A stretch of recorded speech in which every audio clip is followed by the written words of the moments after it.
Ya, no, más. Bueno, rápidamente, Childfund, KNH y World Vision el año anterior inició el levantamiento de información y la construcción de un estudio que es un análisis situacional de los derechos de niños, niñas y adolescentes en el país, y lo denominamos Ecuador, Niñez y Adolescencia en 360. Lo que vamos a hacer ahora es presentar lo que es correspondiente, muchas gracias, a primera infancia. En ese sentido, el estudio tuvo una metodología cuantitativa y cualitativa, por eso la denominamos 360 grados. Se levantó información y procesó información secundaria, estadística nacional y análisis documental, donde también teníamos registros administrativos de varios ministerios.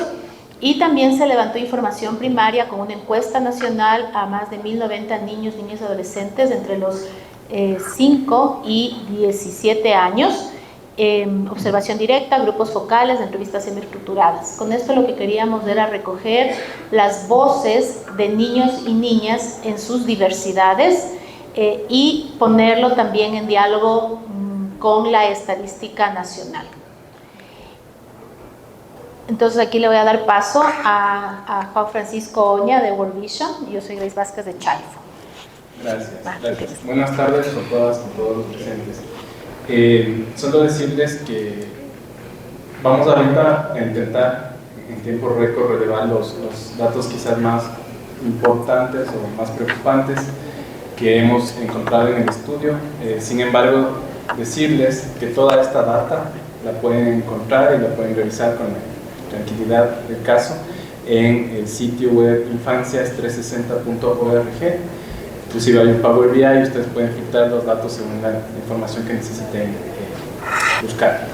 Entonces, hemos recogido de esta generalidad de todo el grupo de niñas y niños adolescentes lo que es específico respecto de la primera infancia.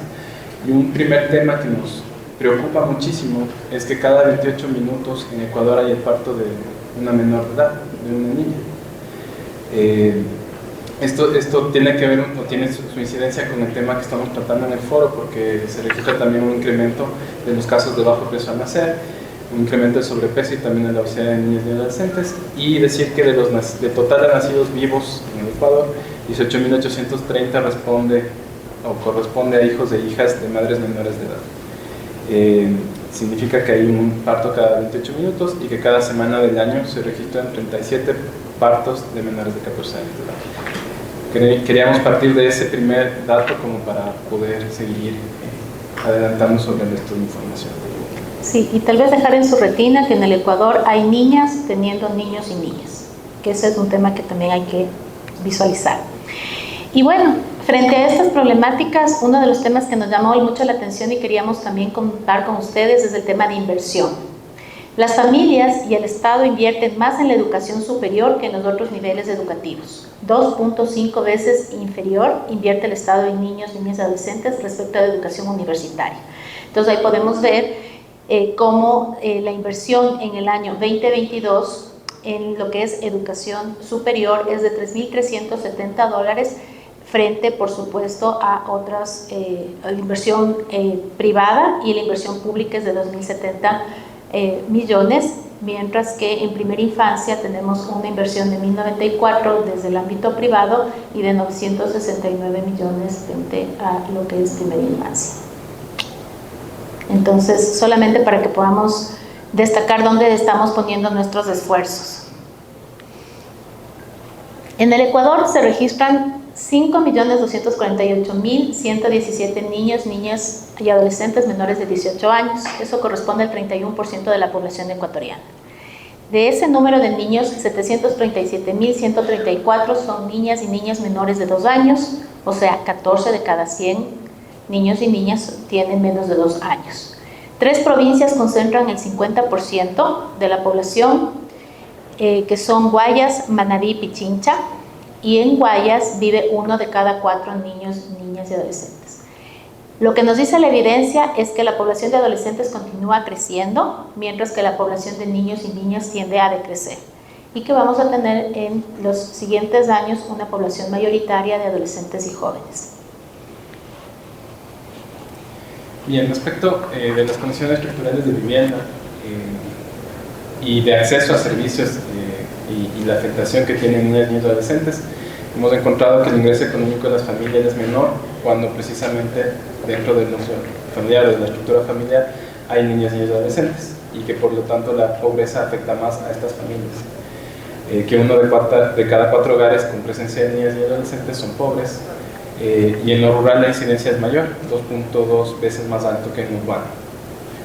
Además, 1 de cada 2 hogares indígenas con presencia de niñas y adolescentes es pobre. También tenemos esta situación tan específica en los hogares indígenas. El 18.3% de las viviendas en las que existen niñas y adolescentes presenta un hacinamiento, lo cual también es un desafío, y 1 de cada 4 hogares con niñas y niños menores de 5 años están viviendo en hacinamiento.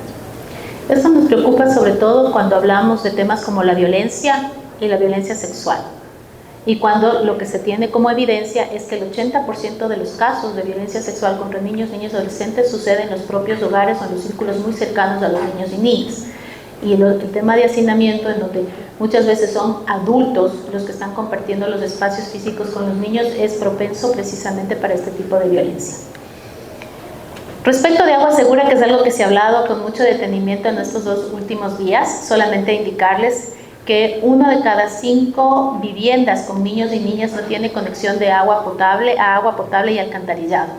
14 de las 24 provincias se encuentran bajo el promedio nacional, y en Pastaza y Morauna, Santiago, 3/4 partes de vivienda de niños, niñas y adolescentes no tiene acceso a estos servicios.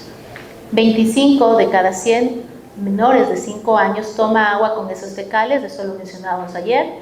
El doble, o sea, 50 de cada 100 en lo rural, y el triple, 70 de cada 100 en la región amazónica. 1 de cada 4 niños lo recibe así desde la fuente, el resto se da por maltratamiento. Y esto tiene una relación directa con varias enfermedades, entre ellas las diarreicas, que es una de las consecuencias también por las que no podemos necesariamente superar temas de desnutrición crónica infantil.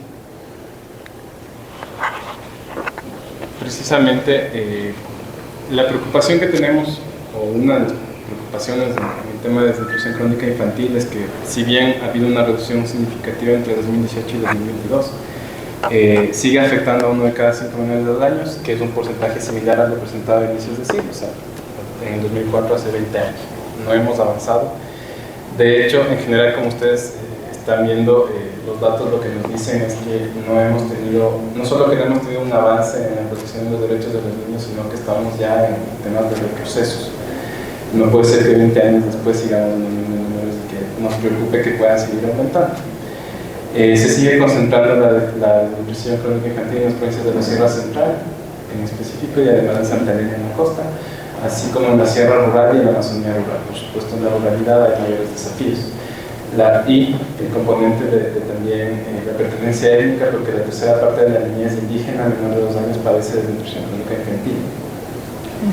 Quito, a pesar de ser la capital del Ecuador, es una de las ciudades que presenta porcentajes de DCI por sobre el promedio nacional.